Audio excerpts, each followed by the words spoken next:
ASAP Rocky trembles. After court reopens his Sweden case, Diddy's former stylist drops a bombshell exposing how Rocky allegedly bribed judge to pronounce a false verdict. Stay tuned because this story goes deeper, darker, and more explosive than anyone imagined. Let's watch this. This woman out her own mouth. And everything that I'm going to tell you that we're going to talk about is going to be something that she's told me. She told me out her own mouth Puff got herpes.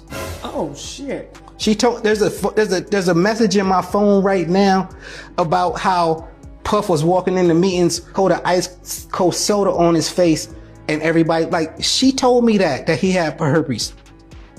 She told me that out her own mouth. She told me out her own mouth that ASAP Rocky is gay and Rihanna knows it. She told me out her own mouth that fucking, cause we gonna go there. You could say whatever about me that you want to. I ain't saying shit. I'm not saying you, but this woman has called me gay, and you could say whatever the fuck you want about me. But Auntie Cheryl, I didn't run. I escaped. You can't escape family. I bet that thing has a few stories. More than you know. But she the only family I got, alright? No, I know that's not true. Your mother told me stories about you and your sisters. I think she would want them there. I think they would want to be here. Pretty sure she didn't tell you everything. Apparently, look, the hospice nurse said that she might not make it through the night. Mama ain't did nothing but love them. And I just don't understand. How you go years without speaking to your own mama? But for her to know what was going on all those years and not do nothing about it, it's unforgivable. So no, I don't have no...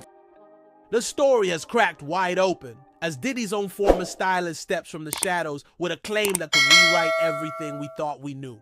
If you want the truth and nothing but the real story, hit that like button, drop your thoughts in the comments, and don't forget to subscribe because what's about to be uncovered could shatter reputations at the highest level. Let's rewind the clock to summer 2019, a time when the world watched, stunned as ASAP Rocky was suddenly arrested in Sweden. Rocky, whose real name is Rakim Mayers, was in Stockholm to headline the Smash Festival. But days before his show, he and his entourage found themselves tailed by two persistent locals. Mobile cameras captured tinted snapshots. Rocky's team repeatedly pleading with the men to step back, escalating into an all-too-real street altercation. Within hours, Rocky was forcibly taken into custody, slapped with aggravated assault charges, and caged in a Swedish detention center that would soon become legendary for all the wrong reasons. The details were raw.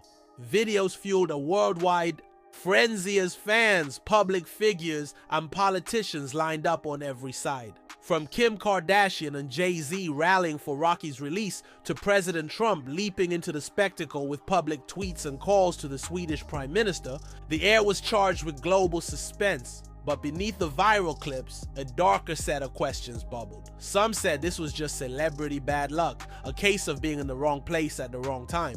Others argued the incident was laced with racism or political theater, Sweden flexing its sovereignty against American icons. Yet the official accounts left gaps and rumors kept multiplying. What most people didn't know was that within certain elite industry circles, whispers began swirling that this random arrest was anything but. Enter the latest twist. Claims from a long frustrated member of Diddy's inner circle. According to Diddy's ex-stylist, now speaking out after years on the margins, a bombshell detail never surfaced in the news cycle. That Rocky's Sweden ordeal may have been triggered not by chance, but by calculated rivalries brewing in the upper echelons of the music and fashion worlds. The ex-stylist claims to have learned straight from Diddy's ex-assistant that the Stockholm incident was a visible spark in an invisible war between competing moguls. Let that land for a second. Supposedly, beefs didn't just play out on stage or through diss tracks. They were whispered about in private jets, luxury suites, and designer showrooms, where Rocky's rapid rise in modeling and brand partnerships was raising eyebrows. Diddy, whose reputation for orchestrating nightlife power, moves, and high profile alliances was legendary, allegedly felt that Rocky's presence was shifting balances in spaces he controlled. According to the stylist, decisions were being made, not necessarily by Diddy himself, but by people trying to keep the right faces at the right tables. And Rocky's increasing boldness, challenging contracts, sidestepping industry expectations, was ruffling feathers atop the luxury pyramid. So when Rocky walked into Stockholm, was he simply shadowed by overzealous fans? Or was his every move being tracked by people who wanted a lesson taught? The stylist's story goes further, alleging that certain members of Rocky's entourage during that European stretch weren't random friends or colleagues, but carefully placed watchers whose job it was to keep tabs and maybe stir the pot. Whether fact or fiction, the suggestion alone was enough to send shockwaves through backstage conversations. When Rocky ended up behind bars, the fallout was instantaneous. Half the world's music scene seemed ready to boycott Sweden. Sweden tried to defend its system. In the US, scenes of Rocky eating unrecognizable food in a bare cell became viral memes. Media outlets debated whether the arrest was truly about justice or the flexing of international muscle. The resulting media storm wasn't just chaos. For Rocky, it was a message sent to every artist who'd ever crossed certain lines. The ex-stylist's claim paints the whole thing as a spectacle planned by puppeteers lurking in the shadows, with Rocky as the unwitting protagonist in a much bigger industry drama. The wildest moment hits with the ex-stylist's direct allegation, tying Diddy's ongoing wave of scandals to the Rocky storyline. While Diddy has recently been battling his own legal nightmares, arrested and charged with sex trafficking, racketeering, and more, with stories of infamous freak-offs, luxury properties raided for drugs and illegal arms, and ex-partners stepping forward with damning testimonies. It's no wonder that new accusations about orchestrating power plays have resurfaced rather than faded away. But is there hard proof connecting Diddy's camp to Rocky's arrest? Or is it classic industry misdirection? The whispers of the disgruntled, the anonymous, or those with axes to grind. Even within gossip sites and hip-hop discussion threads, opinions are sharply split. Some dismiss the ex-stylist's claims as pure clout chasing, or attempts to piggyback on Diddy's fallen star. Others, however, are combing through the labyrinth of Rocky's interviews, Diddy's public meltdowns, and patterns of coincidental misfortune that seem a little too strategic to ignore. Whatever the truth, the stylist's leak has opened a Pandora's box of old wounds and fresh conspiracy. If the claims are even half right, Rocky's ordeal was never about a late-night street scuffle. It was a carefully plotted warning to anyone dreaming of stepping out of line in the high-stakes industries where music, fashion, and power interlock. Are we seeing the result of a single unlucky night, or the calculated enforcement of an unspoken order, one that echoes in every major celebrity controversy? The echoes grow louder when you consider the parallels.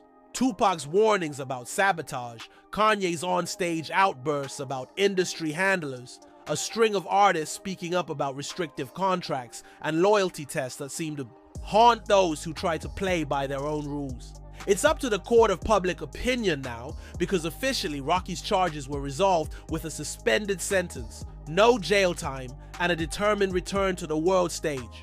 Meanwhile, Diddy's world has been crumbling under relentless allegations and the seismic leak of his own supposed dirt. But for viewers, the question stands: was ASAP Rocky swept up by fate, or targeted as an example in an industry that's as ruthless behind the velvet rope as it is in the spotlight?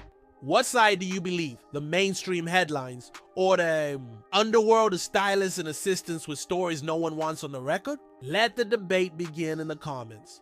Who benefits, who orchestrates, and who's left paying the price? Is ASAP Rocky just another name on the list of artists forced to fall in line? Or did he stumble into a rivalry destined to erupt? For full breakdowns of drama, evidence, and the wildest industry truths, don't forget to like, comment, subscribe, and send this story to that one friend who never buys the headlines. More untold truths, leaked secrets, and culture shaking. Stories are always coming down the pipeline.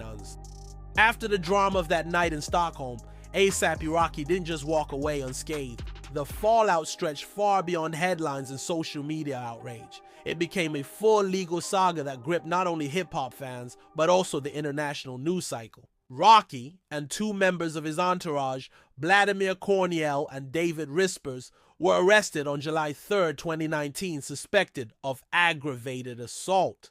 The incident that led to this involved a street fight triggered when Rocky's bodyguards confronted two men who had been following the rapper for several blocks.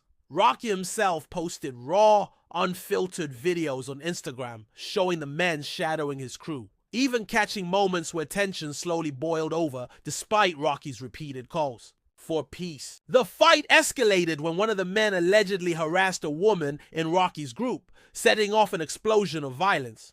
Rocky spent the next month in Swedish custody, with reports swirling, sometimes conflicting, about the conditions he faced. American media and fans painted pictures of a grim imprisonment, with TMZ and others describing the Kronoberg remand prison as shockingly inhumane. Swedish officials pushed back, insisting the facility was clean, modern, and humane, and stating that Rocky had access to everyday necessities. Meanwhile, ASAP's own supporters voiced concerns about the psychological toll, noting he was in solitary confinement for days.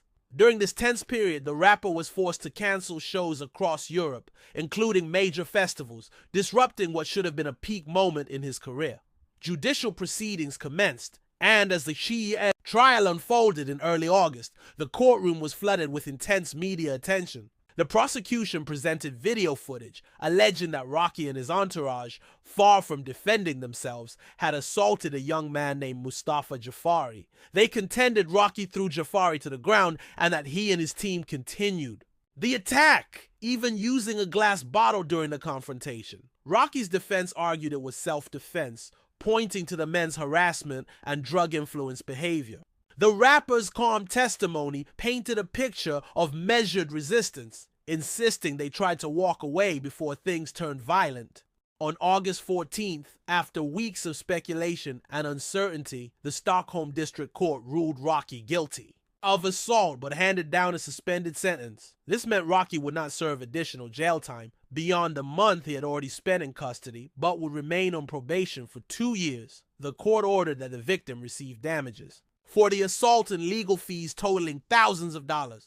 Crucially, the court dismissed Rocky's claim of self-defense, concluding that the evidence, including witness testimonies and video footage, showed the fight was not provoked by immediate threat and that the use of violence was not justified. This decision prompted mixed reactions. Fans were relieved Rocky wouldn't face more prison time, but uneasy about the court's rejection of self-defense. The incident not only disrupted Rocky's career trajectory, but became a cautionary tale of how celebrity clashes overseas can spiral into diplomatic incidents, especially after President Trump publicly pleaded for Rocky's release, only to be told the case was strictly legal, not political. In the wake of this legal drama, A$AP Rocky returned to the United States, performing his first show post-release with a renewed energy but an unmistakable shadow. The Swedish arrest and trial remain an indelible chapter, not only in Rocky's life, but in a cultural dialogue about fame, race, justice, and power on a global stage.